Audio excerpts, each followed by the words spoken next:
Candice PLEIN says she's making the most of the little food she has. She lost her job at a Johannesburg printing company when it was shut as the lockdown began weeks ago. With no income, she depends on government support to feed her 4 children. For me, from the lockdown, it was really hard for me. Many a times it was really difficult because it was for a whole month. We had to wait for the whole month to get like the child support money. So it was a struggle for me every day until we received the money last week. Last week I had to go to buy toiletries and buy chicken and stuff like that. To buy full groceries for the month. But at the end of the day, we're still struggling. The mayor of Johannesburg says people in 1 million households don't have enough to eat. The national government in Pretoria has increased the child support grant, and it's created a special grant of $20 a month to help workers who've lost their jobs survive the lockdown.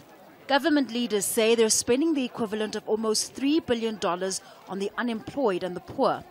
But even before the lockdown, 45% of Johannesburg's 5.5 million people lived in poverty. To make the crisis even worse, many workers have lost their jobs since the lockdown began. The government says it's handing out food parcels to about 2,000 homes every day, but it's simply not enough. Organizations like this one are trying to help fill the gap by handing out 2 cooked meals every day.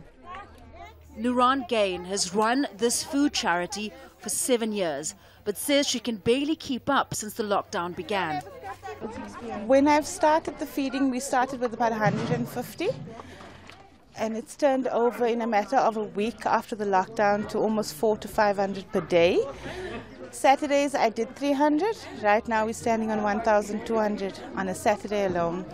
The organization relies on donations, and she's not received any help from the government. Delia Jones has run this barbershop for 16 years.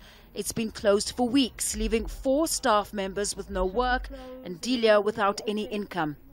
She's applied for a government grant but has not heard back.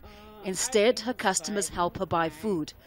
With an economy largely stalled and no clear indication of when the lockdown will end, many are relying on handouts to survive.